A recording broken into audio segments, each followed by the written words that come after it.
Well, good afternoon, guys. It's another edition of Black Projects 51 update here on the TR-3 Echo, I think it's E, triangular UFO diorama.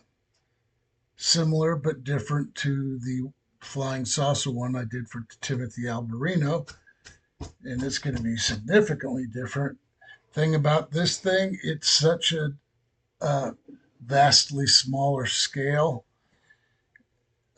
What slows me down is I can't have things in here unless it's some type of power generation system or um, some type of special equipment that might be very large compared to the craft or as big as the craft. I don't think I should go with any large detail in here that's larger in length than what the TR-3E triangular UFO is. So, what I've done so far today is I added some double doors and a single door on either side of the big garage door.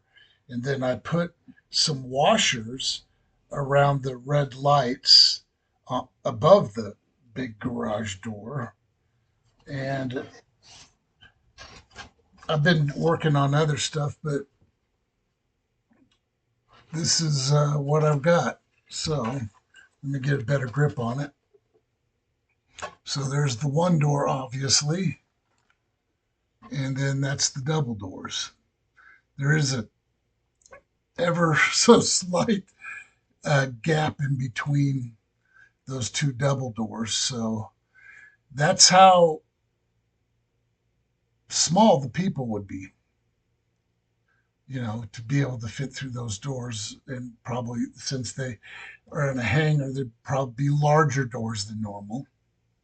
So, anyways, that's how that's going. And just to show you with the lights on,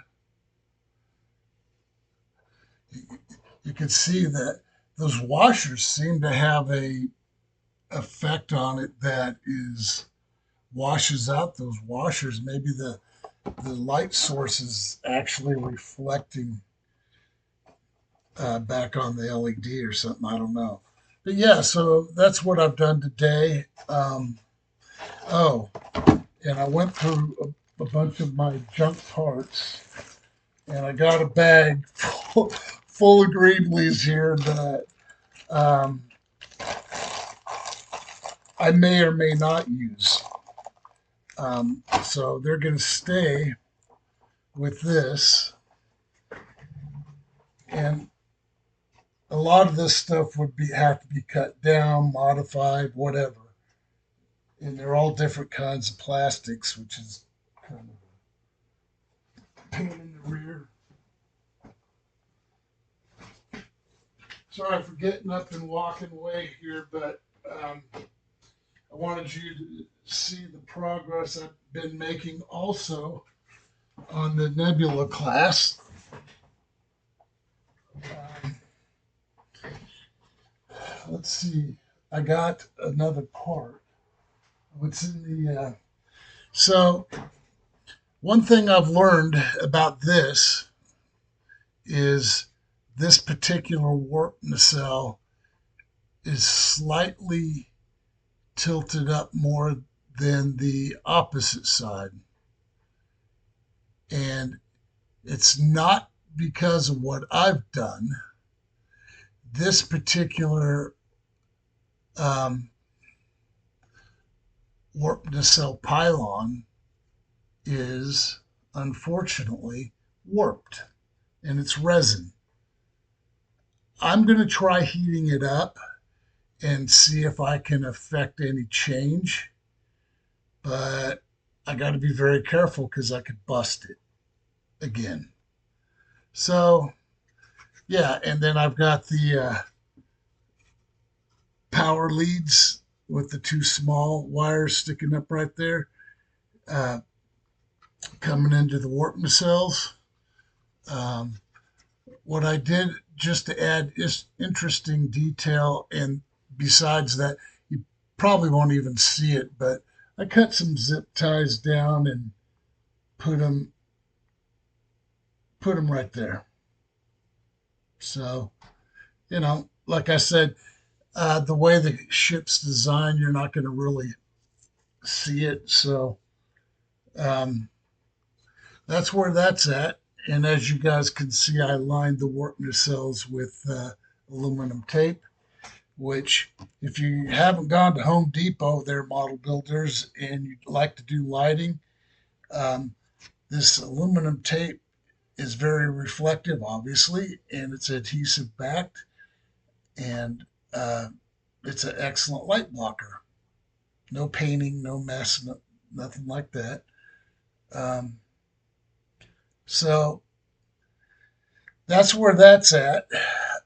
There's so much that's going to have to be routed through here in regards to fiber optics and other stuff. Like I told you, this is a labor intensive build.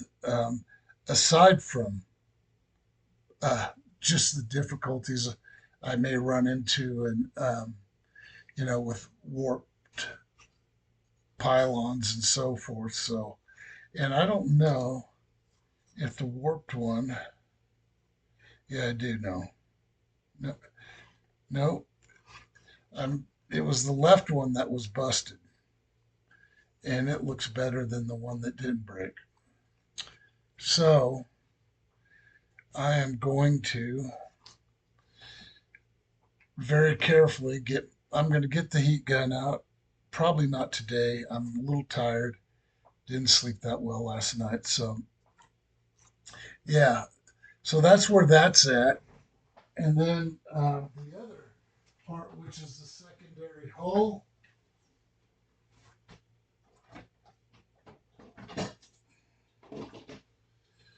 Oh,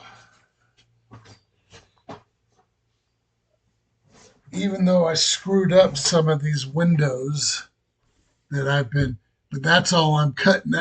That's all I'm drilling out on this particular model. I did some on the bottom. Okay. Um, you know, along here and the top of the secondary hull. So, yeah, everything is going to be lit up on this. And I got a bunch of miniature LEDs and stuff that I've got to um, route into here also. I had all that sorted out uh, when I started on this, a few years back again. But one thing I've noticed with the primer on, it's opened up some ever so small pits in a few places. So, yeah, resin kits, old school resin. Uh, yeah, lots and lots of work just to run a electrical circuit through this, and all that is quite the effort. So I don't have any reflective surface inside here. So when I have a light source down here, try to illuminate the secondary hull, because I got to have it for the deflector dish as well. And then wires got to go up here into the triangular array. And that's got little lights in it. There's a light there. Yeah, it's the amount of work. And I accidentally went past and I got into one of the details right there, and I'm going to have to build it back up, but that's not a big deal. It's just an inconvenience. But yeah, the thing about it, is this particular kit. Excuse me. I'm sorry for yawning, guys. I'm just wondering. I think that works better. Wow. Um, so, yeah, like I said, this thing is presenting a whole different kind of issues that I'm just going to have to work through. But you know what? This is such a cool ship design, and when I'm done, I, I'm not going to paint all the Aztec pattern on here and stuff. I bought the really big decal sheet that's just got those Aztecing decals, and that's what I'm going to do. It'll save time. Uh, where it's going to be a bit of a problem, though, is these windows I got drilled open. What I'm gonna have to do is get all the decals laid down, sealed, and then, because I'm sure I'll be able to see where the little cutouts are at through the decal, and very carefully, you know, uh, open up the windows again. So, because the AC is broken and they gotta cruise through space with the windows down to stay cool. Yeah. Anyways, throwing a little humor in there, guys. I know, probably not very funny, but hey. Um, but a lot of this kit does have very nice details. I mean, well, see now here, I'm going to need the light a little bit. I don't know. You can see that it's nicely detailed. And let me, doggone, this thing's settings are difficult to adjust sometimes. Yeah, so like I said, it's a nicely detailed part for a resin part. Obviously, they made it uh, after the original kit molds, but this whole area is different. And I was originally going to use the plastic kit part and build it up like this. I was like, why do you want to add more work to your already highly involved model build? So yeah, there's some bad spots in here where the details, because I haven't sanded. Like for example, this area here is supposed to have some details in it, but they're kind of washed out. And because a lot of this detail, if not all of it, is raised detail, and some, the windows obviously aren't raised details, but it just makes it hard to, you know, finish it out right without just taking a whole bunch of time, which is what I'm going to have to do. And I boogered up some of these window holes, but uh, how much that's going to really matter, I don't know. I just, I'm going to do the very best I can with what I got to work with, and hopefully that'll be enough. Um, Nothing big news on this thing. I remember I told you guys I was going to add those other antennas, but today I also gave it another coat of Stynylrez.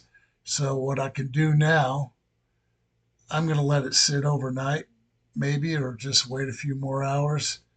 And what I'm going to do is put a wash on it, because this Styrolres primer is water based, and you want to make sure it's fully cured before you go putting washes and stuff on it. Otherwise, you're just going to make a big mess.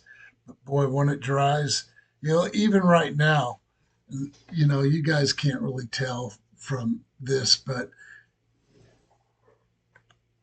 this is pretty much the color of the ship. So it's close enough. And tomorrow I will probably start. I'll probably put a wash on, and then I'll spray a light coat of clear over it,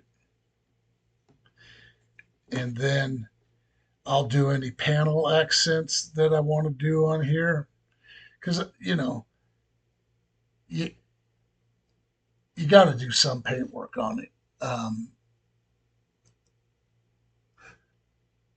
The wash will do a lot for it, but the pictures I've found of this thing are not,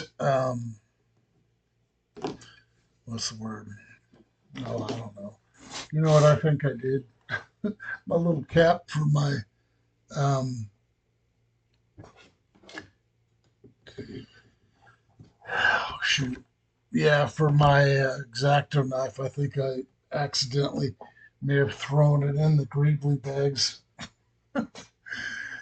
It's one of those days. So, anyways, I'm I'm going to add those other antennas, like I told you, up here.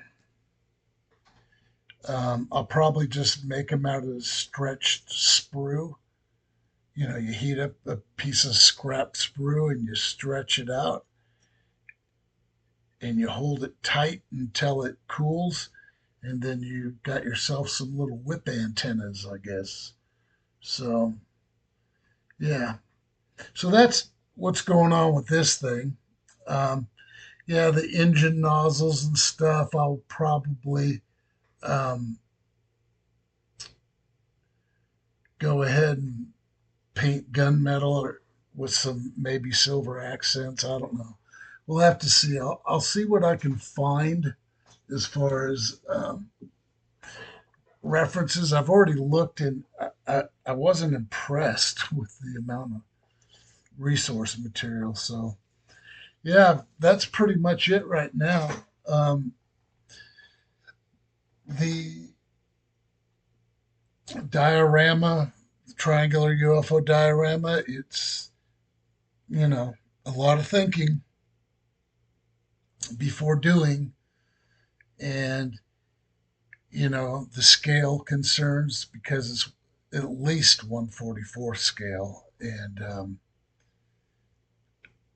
it's so small that I really got to think things through when I start adding detail to you know the TR-3E triangular UFO hangar bay. It's got to be believable and convincing, and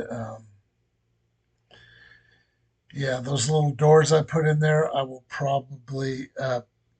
I tried painting them.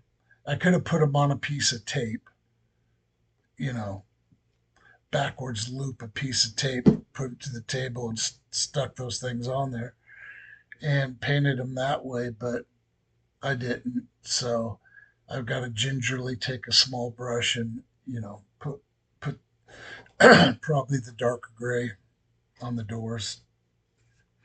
You know, I figure it's a highly classified facility, other than, a set of double doors and then a single door coming into it, and then the main hangar door that would be the actual opening to the diorama, which, I'm not doing that, but I could.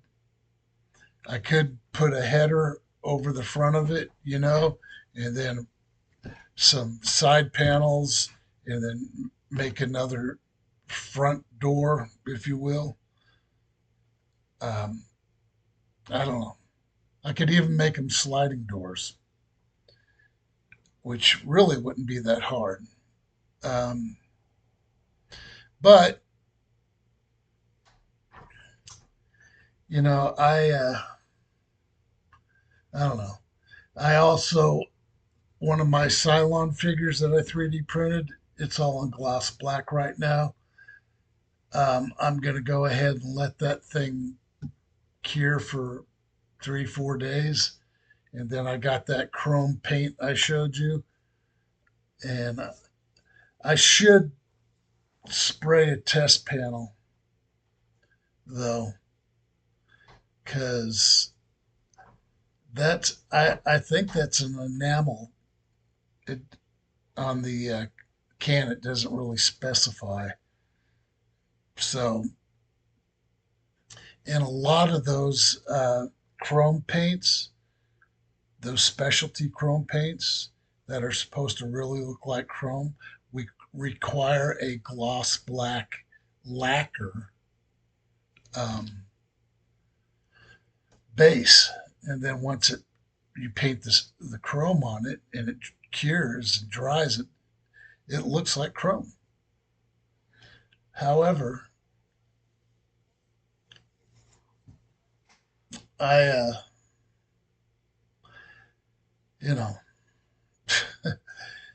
I got to do a test panel because if I go because what you can do is you can spray enamels over lacquers when I'm talking when they've cured within 72 hours. uh, you're okay to spray a enamel over a lacquer, but not vice versa, unless that enamel paint's been cured for, I don't know, 6 months, a year, something like that, where it's completely outgassed and it's hardened, and because it's a different uh, solvent base between the two. And yeah, so, anyways, that's kind of where I'm at, guys. Yesterday, I got some pictures, and I'll take some more. I rearranged my studio a little bit by really just adding, like I said, 5 shelves, 6 shelves. I added a third shelf directly in front of me and above me. And then over here in front of me to my left, I put 4 shelves. And then over here, which right there, you can kind of see at the tip of my finger the edge of the SR-71 Blackbird I got sitting up there on the other shelf I put up. That thing got broken and damaged, and I had a paint reaction when I went to repaint the vertical stabilizers. So now I got to strip them all down and I'm going to get all that paint off of them. And then hopefully, since it's got raised panel lines as well, I don't want to damage the panel lines. I could go right alongside those panel lines and using some of those. I have a roll of embossing tape for the embossing guns that make labels. That stuff's excellent if you need to peel the back off and stick it to your model and then use it and scribe it right alongside it and then peel it up. What you got to be careful of those that it doesn't remove your paint. So your paint's got to be good and cured and preferably, I don't know. Yeah. So there's a lot of things to consider. Oh, and I do apologize for my yawning. I am just really beat. It's going to be an early night tonight. I just got into watching um, a uh, series of shows last night, and I just couldn't pull myself away from it. So I didn't get to bed till 2 o'clock in the morning, which was not smart on my part. I should have just gone to bed, but I don't know. You guys know how it is. So I am doing a lot of things here, but what I'm tempted to do is one of these models that won't take so long. Now, this thing I showed you yesterday. Oh, by the way, too, guys, I found this for a good price, and I already had one built, but back in the day when this kit first came out, it was very popular, but it has some fit issues and seam issues. So, and when I built this thing was, well, this is 1986 on this particular package. So, yeah. Anyways, the job I did on it wasn't really very good by my estimations. I really didn't like it. I got another stealth fighter up there that I put together years ago too, but it was after this one. And I'd gotten a little better with my painting and stuff, and it turned out pretty good. And then my thoughts on this thing is because it is pretty small, what I was thinking about doing is cutting it in half and extending it, which really wouldn't be hard to do. The only problem I might run into, well, if I cut it kind of in between the details and raised structure up on the top of the roof, if I do it right, I can extend this thing, make it a little bit larger, and make it my own. You know, you guys know I'm about that. I don't. I just don't want to do what everybody else has done and is doing. I don't. That's why I'm a rebel. I just want to make it my own and make it unique and not what a million other model builders around the planet uh, have done with any of these kits. So that's my thoughts on these. I can't ever build a kit out straight out of the box. It just irks me. It drives me crazy. It's got to have at least one light in it. And if there is no lights on it and it's got a cockpit or something, or interior that would have lights, then I'll put a lighted interior in it. But yeah, like this is going to be a lighting nightmare. And yeah, so, and then I've got two primed astronaut figures over there that I am going to paint up really nice. And, NASA type astronaut. One's an older astronaut get up, and one's a more modern that a friend of mine 3D printed for me. Well, let me show them to you. I'll get Mr. CYLON to it, so might as well make it worth the while. So, yeah, I'm gonna.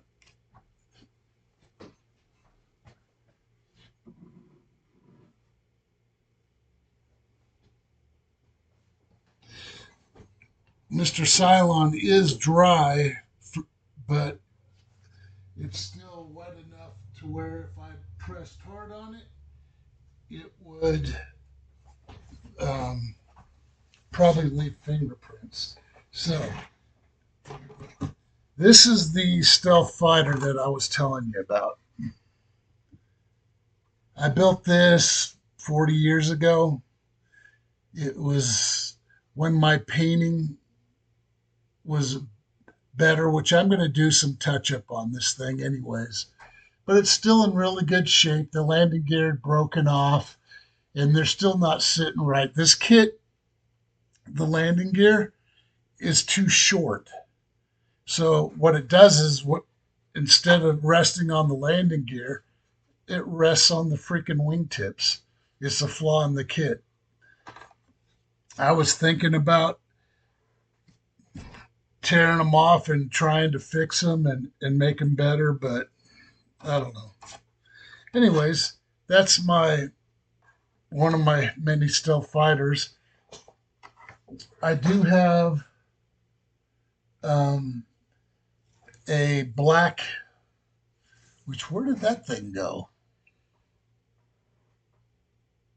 I have a black Russian stealth fighter that I ordered new decals for because I want to putty up some seams on it and repaint it. And I found a set of decals for it in really good shape. So I love this kind of stuff. I really do.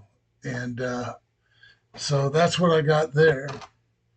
And then Mr. CYLON, I can handle the base because the base isn't staying black. But that's where he's at.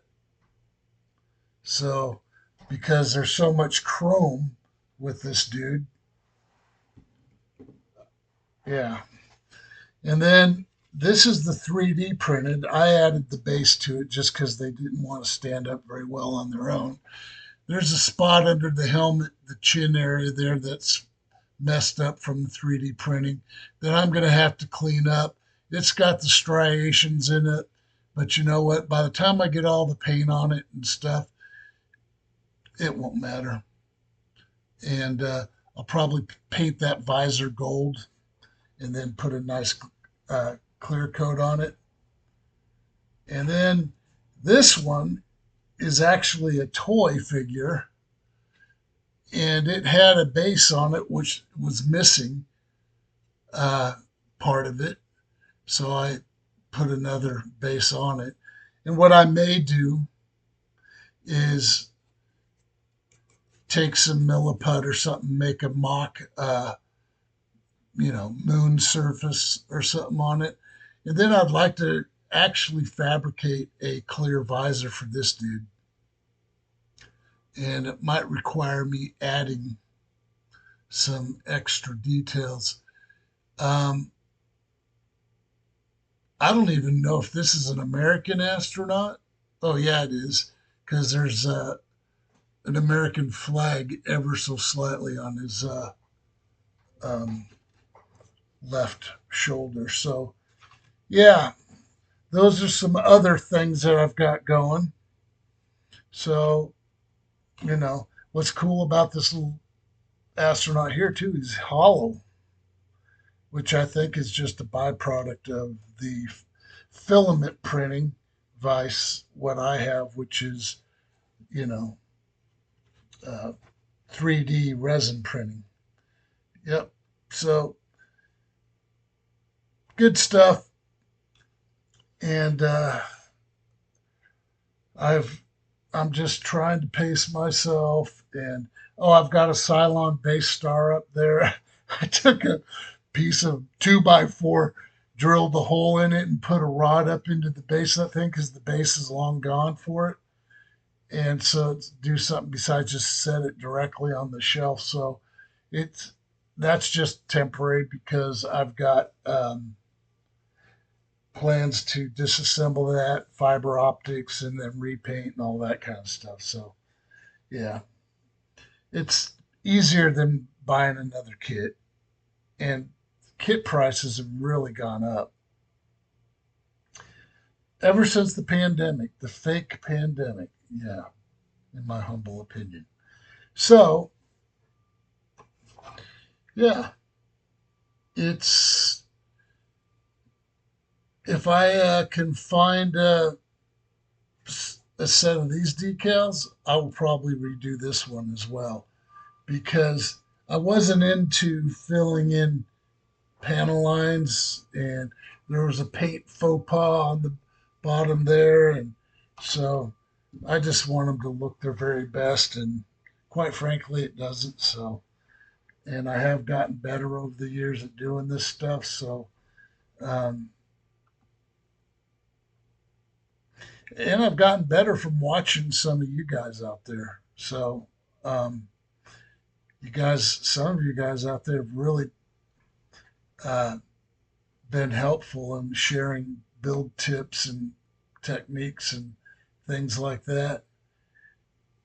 Though I may have had similar techniques, sometimes what I get from you guys is better than what I was doing and faster. So, I'm not proud. I'll change up.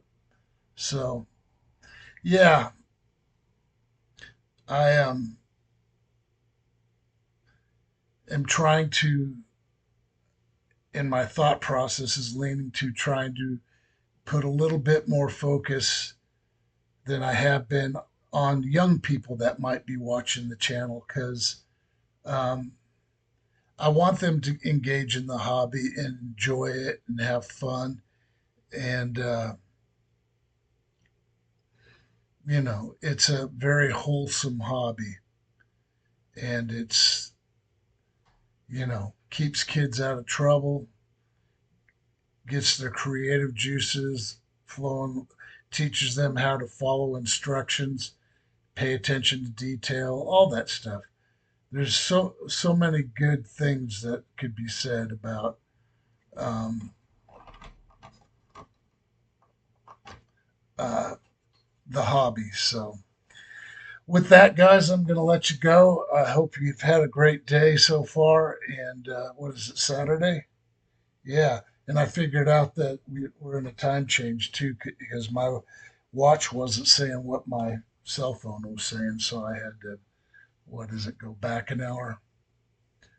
So, yeah, I'm going to probably, maybe before I go to bed, I don't know. We'll see. Uh, Maybe try doing a wash on that little Daedalus from Stargate SG-1 and Stargate Atlantis because it was in both. And yeah, a little here, a little there. These things have been sitting on my shelves for years, especially this one. And then, of course, I built this back in the 80s. So it's very old. And, you know, I, to reiterate, though, if my buddy can make a hollow, larger version of that Daedalus ship, man, I'm going to be a happy camper because I love that ship. I also like the other version, which Prometheus is a very cool ship as well. So I would like to get files on both and print them both in a larger scale because I like I said, these open shelves. So the ones I told you about that I just put up, the 5 or the 6, and then I got 3 square shelves over here. And unfortunately, I don't have another. I have these old entertainment center slide-in shelves that I put up there, just the wooden part. Boy, the wind is kicking out here, guys. I'm not joking. It's probably 60, 70 miles an hour out there. The skies are overcast. It's cool. The weather's really cool out there. And yeah, not a day to be outside. So, with that, happy modeling. It's, uh, it's a good, wholesome hobby.